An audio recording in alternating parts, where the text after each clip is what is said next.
Forum Remaja pencetus kecemerlangan diri. Forum Remaja jendela kematangan minda. Forum Remaja membentuk insan insani. Forum Remaja kunci revolusi masyarakat berbisi. Bismillahirrahmanirrahim. Alhamdulillahirabbil alamin. Wassalatu wassalamu ala asyrafil anbiya'i wal mursalin wa ala alihi wa sahbihi ajma'in. Assalamualaikum warahmatullahi wabarakatuh. Salam ukhuwah, salam kasih sayang dan salam Malaysia Madani. Rakan-rakan sekalian, bersyukur kita kehadrat Allah Subhanahu wa taala kerana dengan izin serta limpah kurnia daripadanya dapat kita bertemu lagi dalam gelanggang Forum Remaja bersama saya Nurul Atikah binti Aziz Jaafar pada pagi yang berbahagia ini. Sebelum mengupas tajuk ini dengan lebih mendalam, terlebih dahulu mari kita berkenalan dengan dua orang ahli panel kita pada hari ini. Baiklah, di sebelah kanan saya ahli panel pertama, Saudari Nuril Erisha binti Muhammad Firdaus. Apa khabar saudari? Alhamdulillah sihat. Seterusnya dengan penampilan yang rapi dan bergaya, ahli panel kedua, Saudari Zainab binti Rafi'i. Selamat datang saudari. Terima kasih Pengerusi. Hadirin yang dirahmati Allah sekalian, pendisiplinan pelajar merupakan latihan dan bimbingan yang diberikan kepada pelajar untuk membentuk tingkah laku yang baik, mematuhi peraturan dan mengawal diri sendiri. Manakala tanggungjawab siapa pula merujuk kepada kesanggupan seseorang untuk menerima dan melaksanakan tugas atau kewajipan yang diberikan kepadanya.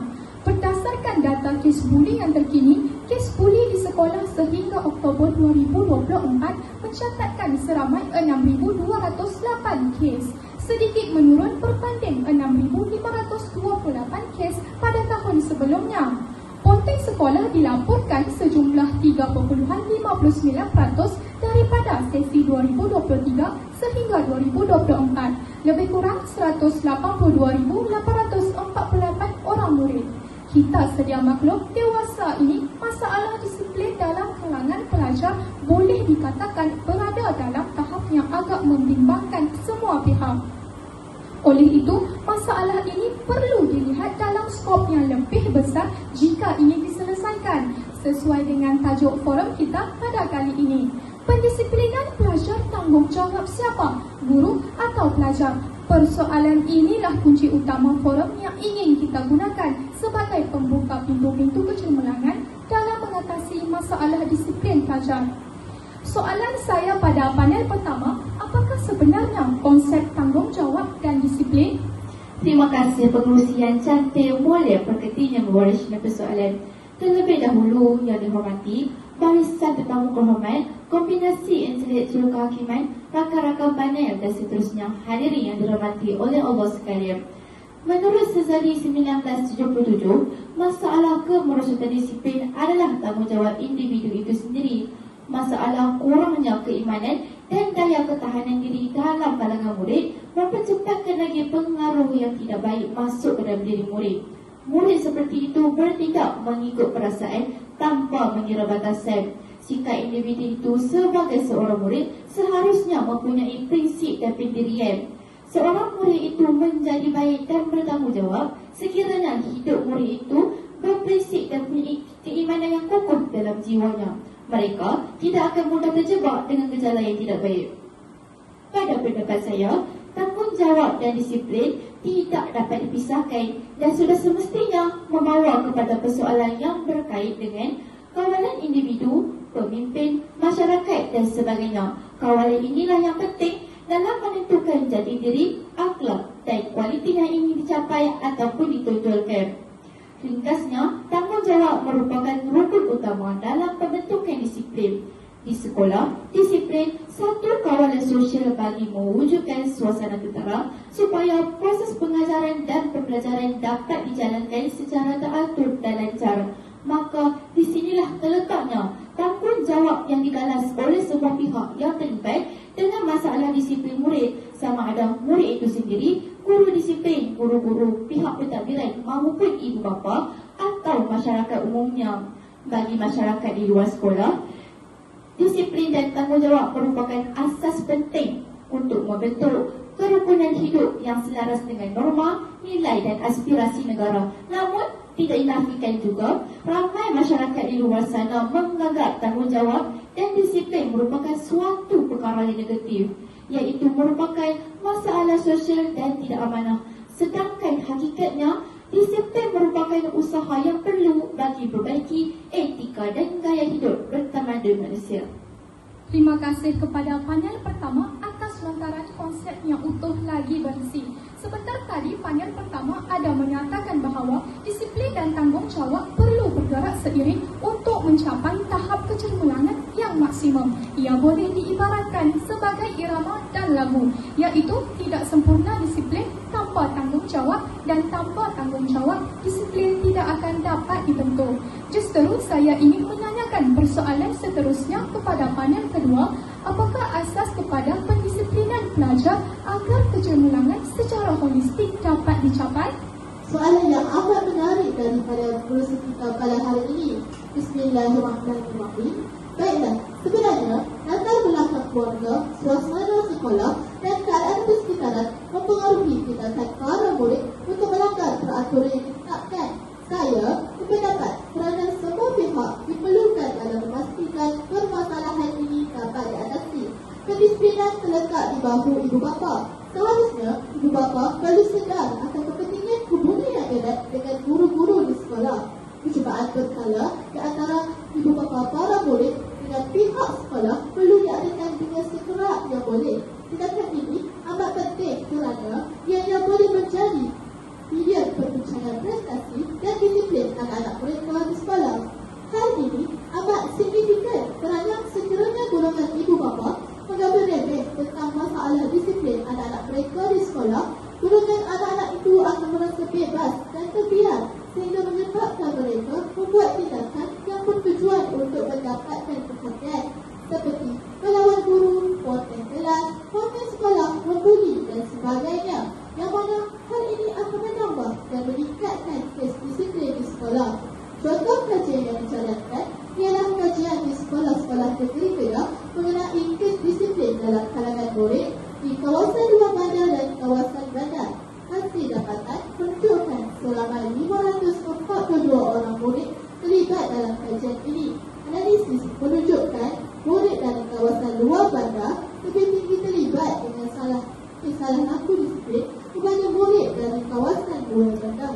Maaf, saya sedikit mempunyai kekeliruan di sini.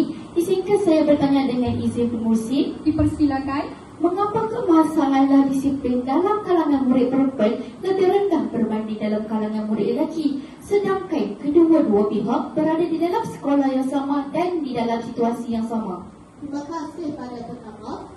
Saya cuba ringkaskan. Secara keseluruhannya, saya dapat lihat murid perempuan lebih mengambil berat tentang reputasi diri dan mereka lebih berhati-hati untuk tidak membuat perkara yang boleh menjejaskan maruah diri atau keluarga. Selain itu, saya juga melihat murid perempuan lebih cenderung menangani masalah secara dalaman atau melalui perbualan sesama rakan-rakan berbanding murid lelaki yang menunjukkan tekanan dengan menunjukkan tingkah laku negatif. Saya harap saya telah menjawab persoalan panel pertama sebentar tadi. Sekian, terima kasih.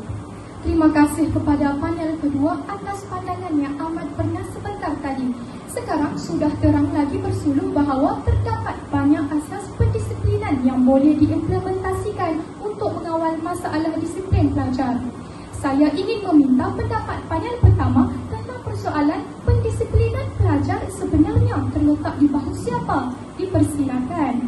Untuk menjawab persoalan ini, umum sedia maklum, isu-isu berkaitan dengan masalah disiplin dalam kalangan murid sering diperkatakan pada masa ini dan menjadi fokus media massa. Buktinya, pada 16 Jun 2025, berita 9 orang murid lelaki direman selama 3 hari berhubung kes pukul seorang lelaki yang berusia 14 tahun pada Mei yang lalu. Sebagaimana sabda Nabi Muhammad SAW yang bermaksud, sesungguhnya menuntut ilmu itu kewajipan bagi setiap Muslim. Riwayat Ahmad dan Ibnu Majah. Ilmu diperoleh daripada pelbagai sumber, antaranya melalui pembacaan, penelitian, pengetahuan belajar daripada pengalaman lepas, dan yang paling utama, menuntut ilmu daripada seseorang yang pakar dalam bidang tertentu yang digelar guru. Masyarakat juga boleh bertindak sebagai guru sekiranya wujud kerencatan dalam kelompok sosialnya. Hakikatnya, semua orang bertindak sebagai guru dalam kehidupannya. Di samping itu, golongan ibu bapa mempunyai tanggungjawab dan amanah untuk mendidik anak-anak mereka sejak berada dalam kandungan lagi. Ibu bapa perlu meningkatkan penghayatan anak-anak terhadap ilmu agama, nilai-nilai murni, motivasi serta meneraka potensi anak. Oleh itu, ibu bapa haruslah menjadi role model kepada anak agar anak-anak tidak kehilangan arah dan menjadi insan yang berilmu dan beragama, seterusnya menyumbang kepada kemantapan umat seantero dunia, insya-Allah. Kesimpulannya, tanggungjawab pendisiplinan anak merupakan tanggungjawab ibu bapa dan masyarakat. Sungguh intelektual pemikiran saudari panel kita yang pertama. Memang tidak dapat disangka lagi semua pihak harus bekerjasama bagi mendisiplinkan atau memantapkan akhlak pelajar pada masa kini. Bab kata pepatah, bersatu kita teguh, bercerai kita roboh. Tetapi saya ingin bertanya secara ringkas kepada ahli panel kita pada hari ini, siapakah yang menggalas tanggungjawab utama bagi mendisiplinkan pelajar di sekolah? Saya persilakan panel kita yang kedua untuk memberikan sedikit ulasan. Terima kasih kepada saudari pengerusi yang tidak pernah bintang bicaranya. Pada pandangan saya, pihak yang turut menggalas peranan dalam mendisiplinkan murid adalah pembimbing rakan sebaya, iaitu PRS. Hal ini disebabkan dari sudut psikologi, peringkat remaja adalah peringkat paling berpengaruh dalam kehidupan mereka. Pada peringkat inilah pengaruh rakan sebaya paling kuat dan paling diterima.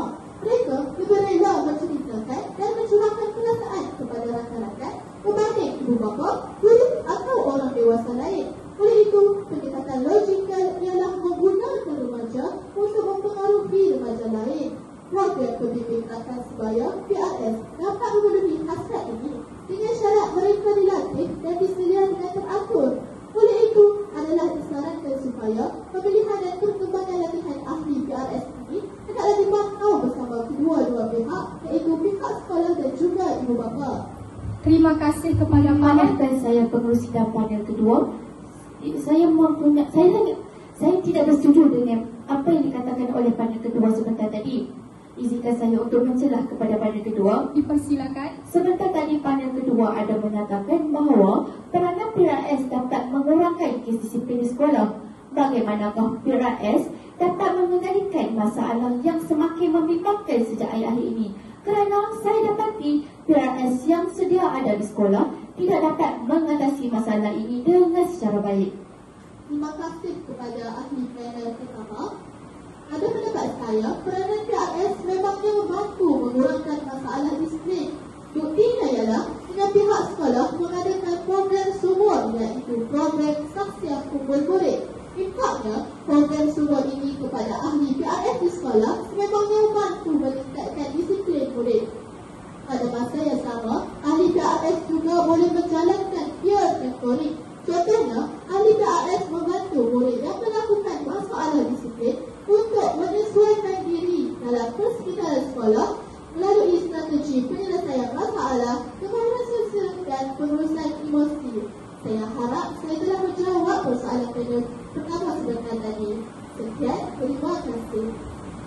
Begitu hebat wacana yang dilontarkan oleh panel kita sebentar tadi. Terima kasih saya ucapkan kepada kedua-dua ahli panel kita pada hari ini kerana sudi hadir dan sudi menyuarakan pendapat masing-masing. Moga apa yang kita dapat pada hari ini tidak sekadar masuk telinga kanan, keluar telinga kiri.